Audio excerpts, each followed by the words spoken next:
Sailing on now, here on Sunrise Daily, we have Rear Admiral Olufemi Ogunjimi. He's the Chief of Training and Operations in the Nigerian Navy. We'll be talking how we can curb oil theft and peace in the nation. Well, good morning and thanks for joining us. Thank you very much. Well, there's this talk about African winds, but let's start off with curbing oil theft. A whole lot of Nigerians have been alarmed and worried about the spate of oil theft in the country and how much of oil we lose on a daily basis. And the problem now is that it goes, a whole lot of them goes through the waterways. And let's say, your men are supposed to be helping us in that regard. Perhaps you should tell us what is happening there. Okay, thank you very much. It is true that we have a problem of oil theft. And I must also say that it is not a new phenomenon. This is something that has been going on for a very, very long time. I remember the first ship that we arrested was in 1984. The name of that ship was Shanghai Express. And I think I made the arrest that time. Well, back in 84? Yes. And ever since, it has continued like that.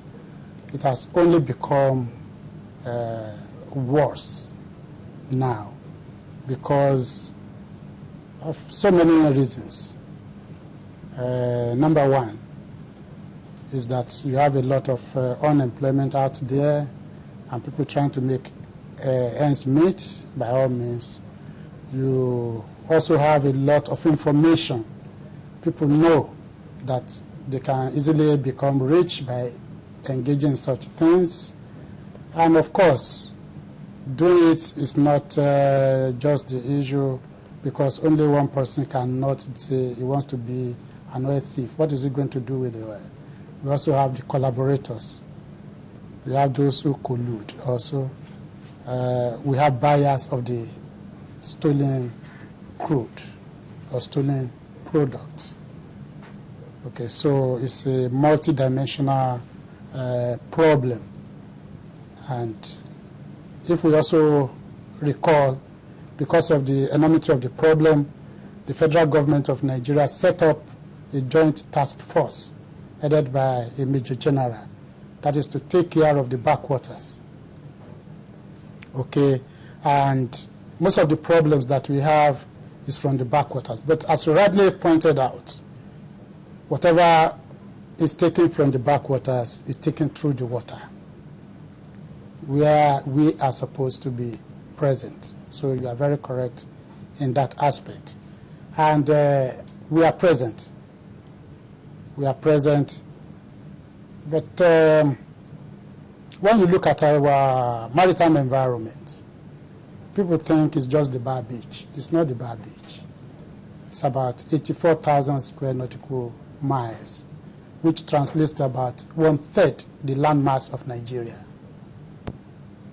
To police that area of water, you need so many ships, but the so many aircraft. Well, how different is it now than what it was when you caught that first vessel you talked about? It's worse because people are much more aware of what they can benefit illegally from whatever they take from there. So it's worse than that time. That time it was just maybe a few ships coming, they're loaded with badges and they go away. They did not pose much problem as we have now. You know, some of the suspects, are they Nigerians? We have many nationals taking part in it. That is why I talk about collaborators. Then we have those who collude. That is Nigerians who collude with these people to steal. Okay. We have arrested so many of them. And you know, if you talk about collaborators, the problem here is that first we had the Consul General of the United States here in our studios, and the other time the Deputy High Commissioner of the United Kingdom also in the studios, and they have the same argument saying that, well, there's nothing, absolutely nothing they can do when it comes to having the same stolen crude coming into their countries, that the problem is us, Nigerians, stopping it from going out. Are we capable of doing that? We are capable of doing it. We are. There are three dimensions to that issue. Okay. And our maritime strategy addressed that issue. Okay. We need surveillance, very strong surveillance system. Okay, in form of ships going out to sea, getting information from a satellite and the rest of it. Then we make arrests.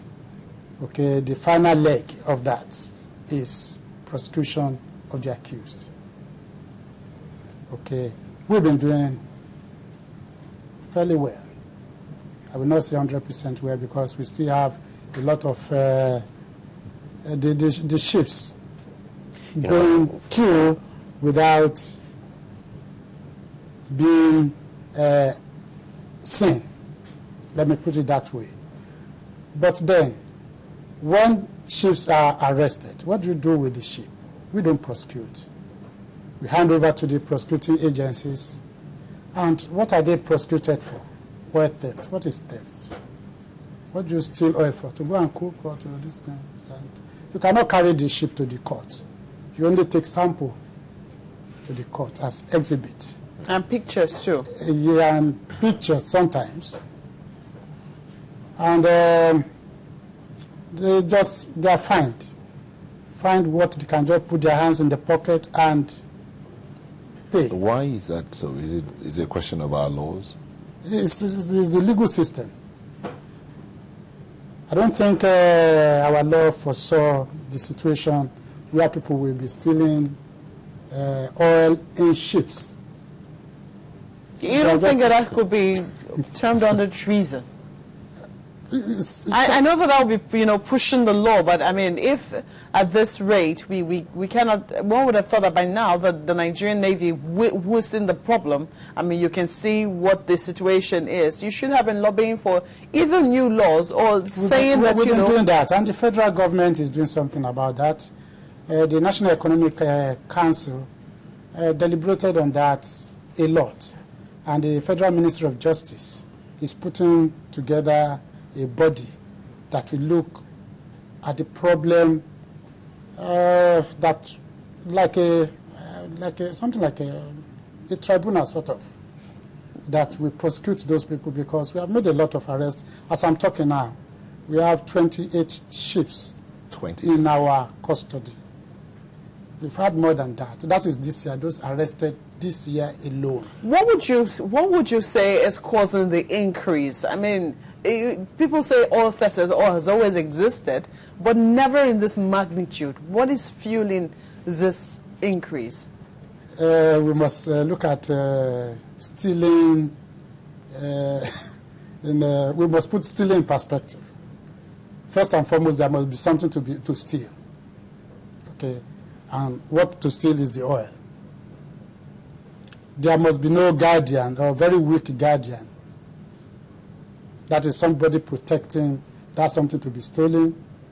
And there must be a very good reward for something being stolen. The reward is the money they get from selling the stolen thing. And the reward is very good. And there must be no consequence. That is where the problem is. The consequence is supposed to be part of the reward. So you should be commensurate yes, with to the reward. To the reward. And you said that it doesn't really, because you say sometimes they're off the hook. Yes. Then we must also look at, when we talk about losses in the sector, it is not everything that is lost to the thief. Most of what is being announced is shorting. They call it shorting. That is the oil that we fail to produce. Maybe because of security problems, maybe because the pipelines have been broken, maybe because of other technical problems. They are shorting. Tell us about collaborations with other countries. If you say this is beyond your scope in a way, especially when you talk about the expense of waters to protect. Do you talk to other countries? Do you talk to other agencies within the country to see if they can actually help? For instance, NIMASA? Okay, thank you very much. I'm not saying the water is too expansive for us to cover. We can cover the water. But then, if we look at the Navy, let's look at the Navy. For a period of, from about 1985 to 2003, that's about 19 years, if I'm not mistaken. The Nigerian Navy did not get any ship from anywhere. And if we also look back, around the same time, in the 1990s, the few ships we had were employed in Liberia and Sierra Leone. With the embargo on military hardwares and the rest of it, all those ships became very weak. So, we have that problem. But now, The from problem about was lack of 2003, equipment, right? yeah, between 2003 to date, under the new civilian dispensation, the Navy is being rebuilt. The ships that we wasted during those days were the ones bought during the civilian regime, Second Republic, are the ones they bought for us. So what I'm saying is that the period, the military period, we had nothing. For time's sake, Yeah. I wanted to look at collaboration now. For instance, the Yeah, African Winds program. Looking at this now, I can see some other countries here, and they're talking about collaboration. And you know, we always talk about collaboration, and the Navy is into this. What's this collaboration about? Okay, the African Winds is, we just call it African Winds. It's a nickname for the exercise. It's an exercise. It's an exercise. And we have already started. The mobile training team from the Netherlands arrived in Nigeria last week. And they started training the men who will participate in the exercise at the Joint Security Maritime Training Center in Navy Town. The Joint Maritime Security Training Center is administered, it's owned by the Defense Headquarters. So what I'm talking about is that this exercise is hosted by the Chief of Defense Staff, Admiral Olasahad Ibrahim. It's a tri-service exercise. Tri-service made up of Army, Nigerian Navy. Air Force. Okay.